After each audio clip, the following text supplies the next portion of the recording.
Hello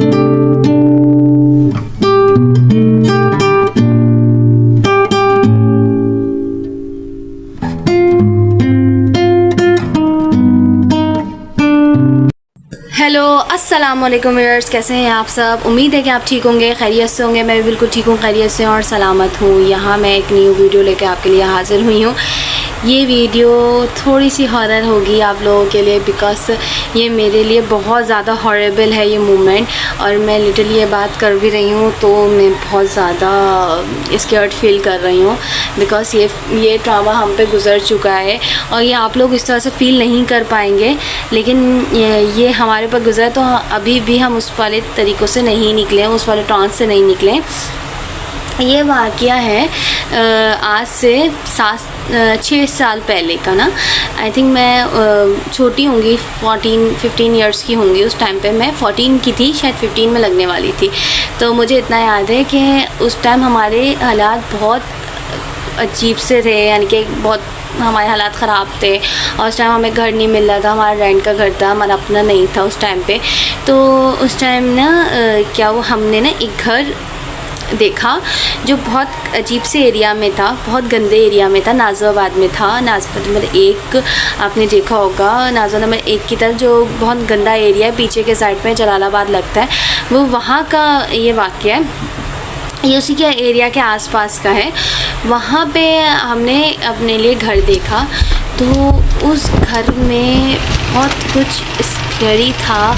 मतलब हम जब अंदर गए थे तो बहुत गंदा सा था। कुछ घर होते हैं जो फ़ील कर देते हैं कि कुछ अंदर से अजीब सा है, लेकिन कोई बात नहीं। हमारी मदर ने हमें समझाया, नहीं बेटा कुछ भी नहीं है, हम सब छोटे थे, लेकिन सब कुछ हर कोई ना उस वक्त जॉब करता था। या तो मदर जॉब करती थी, भाई जॉब करते थे, बाकी सब पढ़ते थे, तो सबका अपने अपना टाइमिंग बनी हुई थी। तो उस टाइम मैं स्कूल जाती थी, क्योंकि मैंने अपना उस टाइम पे मैट्रिक कंप्लीट किया था न्यूली, और मैं उसी इसमें बार बार स्कूल जा रही थी, क्योंकि मैं उसी स्कूल में टीचर थी। तो छोटी क्लास में मैं सुबह जाती थी, वापस आ जाती थी 2 बजे तक का। तो वहाँ पे ये हुआ कि हमने 2 से 3 दिन गुजरे, हमारे सब कुछ सेट था उस टाइम तक तो, लेकिन कुछ टाइम में कुछ अजीब से वाक़या होने लगे। जैसे जब मैं घर आती थी तो मैं खाना खाती थी, खाना खाने के बाद मैं थोड़ी देर नैप लेती थी, और उसके बाद मैं घर में अकेली रहती थी पूरे दिन। पूरे टाइम मैं अकेले ही गुजारा करती थी, अपना खाना वाना खुद खाती थी। उस टाइम तो डर नहीं लगता था मुझे, इतना फील भी नहीं होता था इतना डर। तो कुछ टाइम बाद हुआ कि मुझे थोड़ा सा स्कैरी ये फ़ील होने लगा कि मुझे ऐसा लगता था मेरे साथ ना घर में कोई रह रहा है। मतलब कोई घर में था नहीं, कोई बहन भाई नहीं था उस टाइम पे, तो वो सब चले जाते थे। तो लिटरली अभी मैं आपको सुना रही हूँ तब भी मुझे डर लग रहा है और मेरे रोंगटे खड़े हो रहे हैं। तो उस टाइम में मैं अकेली होती थी घर में, और हाँ लाइटें बहुत जाती थी ना। तो उस दिन ना 8 बजे का टाइम था, और ये हुआ कि लाइट चली गई, अचानक से लाइट चली गई और हर जगह अंधेरा हो गया।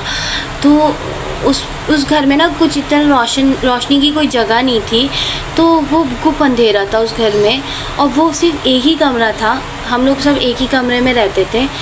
तो मुझे ऐसा लगा जैसे कोई ना ब्रीथ ले रहा है, सांस ले रहा है कोई ना आहिस्ता आहिस्ता। तो मुझे फ़ील हुआ, और मैं अंदर ही अंदर बोल रही हूँ, अल्लाह ताला प्लीज़ लाइट आ जाए, अल्लाह ताला प्लीज़ लाइट आ जाए। और मैं इतना फ़ील कर सकती थी उस मोमेंट को कि मेरे ना हालत बहुत बुरी थी, और मैं बिल्कुल स्वेटिंग हो चुकी थी, मुझे बहुत ज़्यादा पसीना आ रहा था। तो एकदम से लाइट आ गई उस टाइम। घर पे कबूतर बसेरा कर ले, फिर ना कुछ फ़ील नहीं हुआ। कुछ दिन गुजरे इस बात को, और मैं ना डर के रहने लगी घर में, और मुझे ऐसा लगता था कोई कोई मेरे साथ रह रहा है, क्योंकि किचन में अगर मैं जाती थी तो ऐसा लगता था किचन में कोई मेरे पीछे पीछे आ रहा है। तो उस दिन ना उस घर में पानी का थोड़ा प्रॉब्लम था, हम मोटर चलाने दूसरे घर में जाते थे।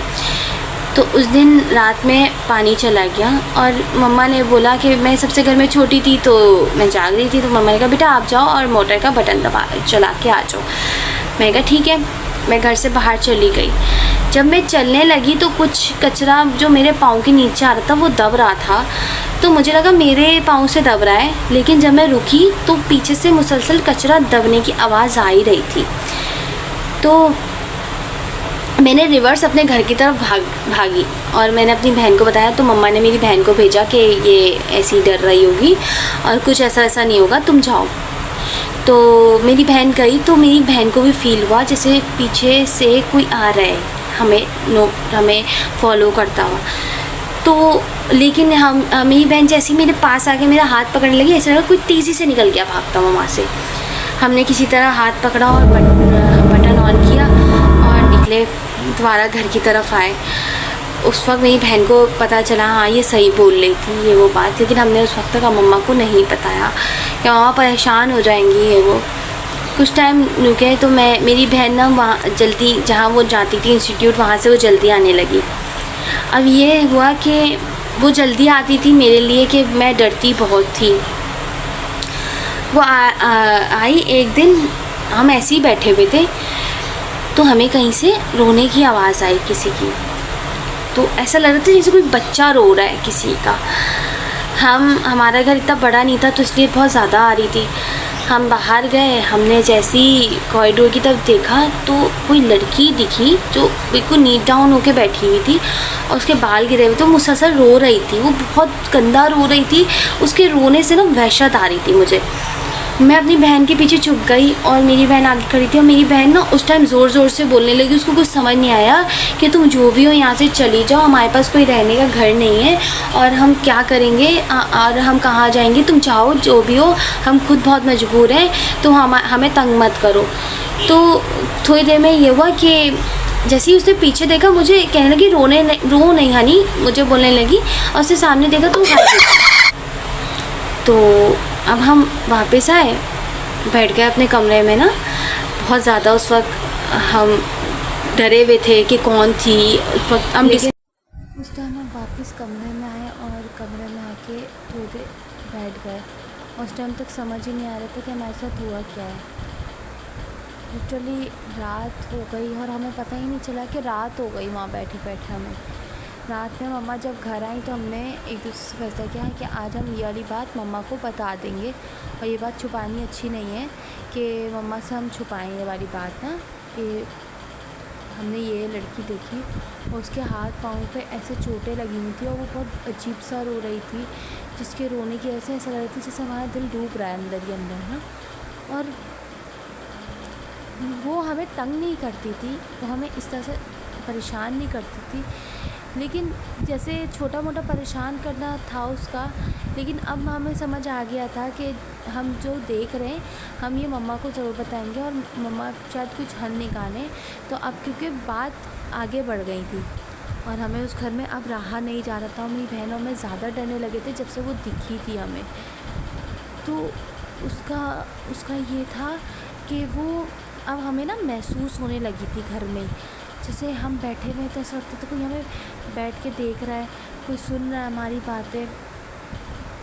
ये सब हमें फ़ील होने लगा था कि जैसे हमको मम्मा बैठी हैं, मेरी बहन बैठी है, हम सब बैठे हैं, तो ऐसा था कोई और एक बंदा हमारे साथ बैठा हुआ है, लेकिन वो बहुत परेशान है। उसकी ब्रीथ की आवाज़ मैं महसूस कर सकती थी, मेरी बहन महसूस करती थी, बाकी कोई और महसूस कर ही नहीं पा रहा था उसकी आवाज़। आप लोगों को शायद सुनने में तो हॉरिबल नहीं लग रहा होगा, क्योंकि वहाँ हम जब उस एक कमरे में बैठे हुए होते थे ना सब लोग, तो उस टाइम बहुत ज़्यादा ये हॉरिबल लगता था। और उधर ना गली में से जब कोई बंदा चीखता हुआ 12 बजे निकलता था ना कि आ जाएगी वो आ जाएगी, सब अपने घर जाओ, तो ऐसा लगता था जैसे कोई हंगामा हो गया है, कोई ऐसा तूफ़ान मच गया है जो सब अपने अपने घरों को भाग रहे हैं, सब बंद कर रहे हैं।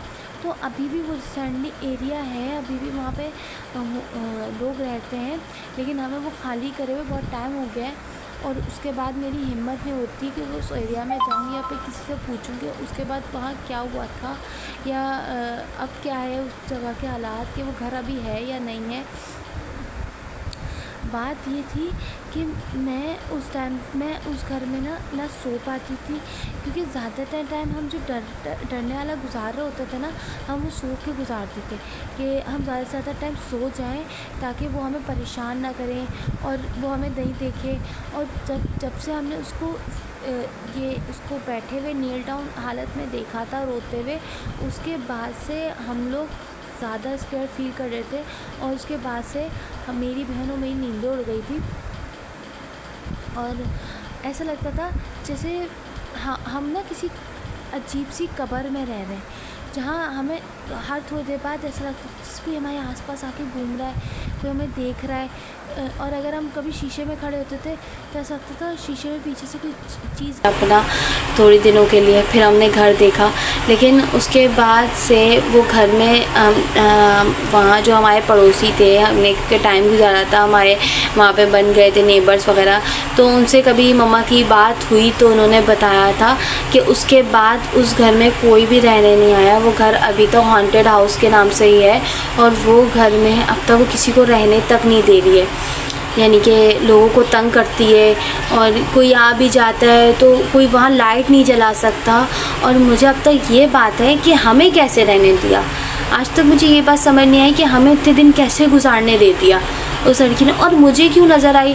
अगर वो चाहती तो वो पहली बार मेरी मदर को नज़र आ सकती थी, मेरे किसी घर के अफराद को नज़र आ सकती थी। लेकिन आज भी वो जब वो मैं बैठी होती हूँ, कभी लाइट चली जाती है, अंधेरे में बैठी होती हूँ, तो मैं वो टाइम भूल नहीं पा रही हूँ अपने उससे कि मुझे ऐसा लगता है कि वो कोई सामने आके बैठ जाएगा। और जो उसकी सांस थी ना, वो मुझे फील हो रही थी। ऐसा लगता है जैसे कोई बहुत हाँप रहा हो, कोई बहुत ज़्यादा स्ट्रगल करके आया हो और वो बहुत ज़्यादा हाँप रहा होता है।